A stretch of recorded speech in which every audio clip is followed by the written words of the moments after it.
Don't miss the tea. Subscribe now. Girl, grab the bottle. No, not the glass, the whole bottle. You are not going to believe the week I just had. I am physically back in my apartment, but mentally. I am still trapped in that house, spiraling into an abyss of teenage angst and domestic horror. You know Steve. We've been long distance for 3 years. I have been the poster child for the understanding girlfriend. I waited 2.5 years just to meet his daughter, Lucy. We finally ripped the Band-Aid off last summer, and it was fine.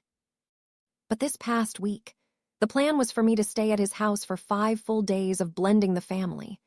I walked into that house expecting us to bond, but Steve treated this week like we were running a summer camp for a hyperactive toddler. He scheduled every single waking second. 0 solo time. But here is where the tea gets scorching hot. Lucy is nice, in theory, but this trip, she was glued to her phone 24/7. And look, she's 12, I get it. But Steve would plan these activities specifically based on what she wanted to do. And this is where I almost lost it. God forbid I check my phone. I pull out my phone just to check a text literally for 30 seconds. And Steve gives me this look. He's all, "We're spending quality time together, can you be present?" Excuse me. My phone was my only lifeline.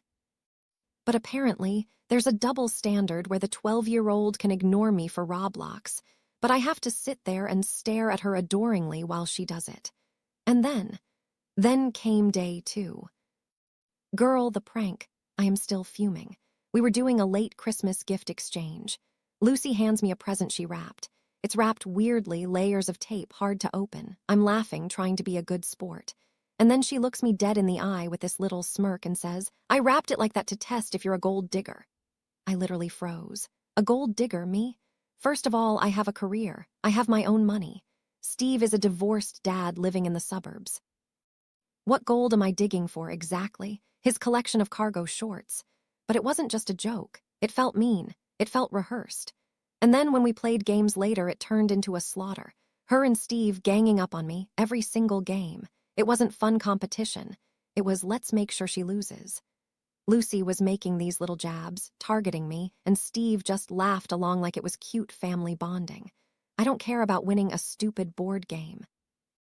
But when you are the target of the joke for 4 hours straight, it stops being fun. It starts feeling like bullying. By day 4, I had shut down. I tried to engage with her, I really did. Nothing. One-word answers, grunts. She literally acted like I was a piece of furniture. And then, this is the cherry on top of the toxicity sundae, she told Steve that talking to me was awkward. Awkward. I am bending over backward to be nice. I am tolerating the phone. I am taking the gold digger insults, and I'm the awkward one. I felt like I was losing my mind. I didn't want to push it because I didn't want to be the wicked stepmother forcing a relationship, so I backed off. But backing off just made me feel even more isolated. And Steve, oh, sweet, oblivious Steve. In the middle of all this tension, while I'm feeling like an intruder in his home, he decides this is the perfect time to talk about our future. He starts going on and on about us living together. He's painting this picture of domestic bliss.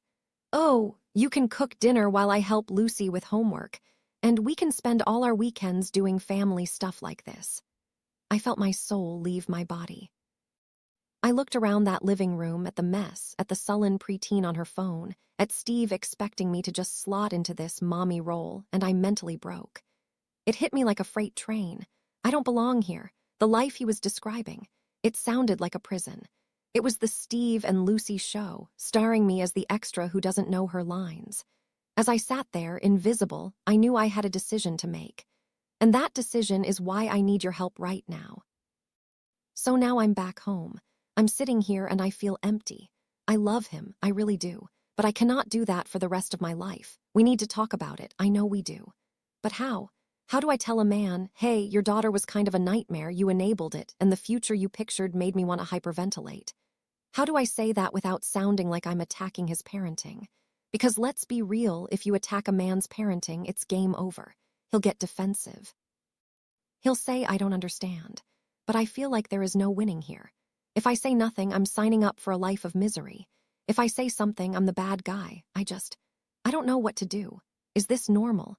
Is this just step-parent growing pains?